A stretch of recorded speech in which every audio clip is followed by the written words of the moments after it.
திமுக அதிமுகலையும் இருக்கக்கூடிய வன்னியர் எம்பிக்கள் எம்எல்ஏக்கள் அமைச்சர்கள் அவங்க கட்சிக்கு எவ்வளவு விசுவாசமா இருந்தாங்களோ அதே அளவுக்கு யாரிடமும் விசுவாசமா இருந்தாங்கன்னா பாட்டாளி மக்கள் கட்சியிடமும் டாக்டர் ராமதாஸ் அவர்களிடம் விசுவாசமா இருந்தாங்க. சோ இவ்வளவு பெரிய ஒரு டிராக்ஷனை ஒரு கம்யூனிட்டியை வச்சு பில்டு பண்றது அப்படிங்கிறது சாதாரணமான விஷயம் கிடையாது. இவ்வளவுக்கும் ஒட்டுமொத்த வன்னியர்களுக்கும் டாக்டர் ராமதாஸ் ரெப்ரசன்டேஷனா பார்க்கப்பட்டாரா? இல்ல. அவரிடமிருந்தும் பிரிந்து வந்தவர்கள் கிளை விட்டவர்கள் தனித்தனியா கடைகள் போட்டார்கள். ஆனா யாருக்குமே போனி ஆகலையே. டாக்டர் ராமதாஸை தாண்டி இன்னைக்கு வன்னியர் சமூகத்திற்கு ஒரு பெரிய தலைவராக அவருக்கு பின்னாடி வந்து யாராலையும் எஸ்டாப்ளிஷ் பண்ண முடியல. அவர் மேல 1000 குற்றச்சாட்டுகள் வச்சாங்க, அது வச்சாங்க, இது வச்சாங்க.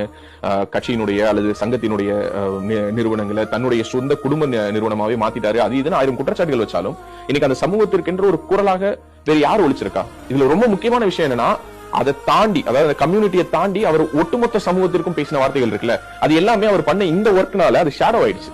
பட் ஆக்சுவலி பாத்தீங்கன்னா அவர் தொடர்ந்து எல்லா சமூகங்களுக்குமான ஒரு விஷயத்தை பேசிக்கிட்டே இருந்திருக்காரு. எல்லாத்தையும் தாண்டி சுற்றுச்சூழலுக்காக தொடர்ந்து பேசிக்கிட்டே இருந்திருக்காங்க.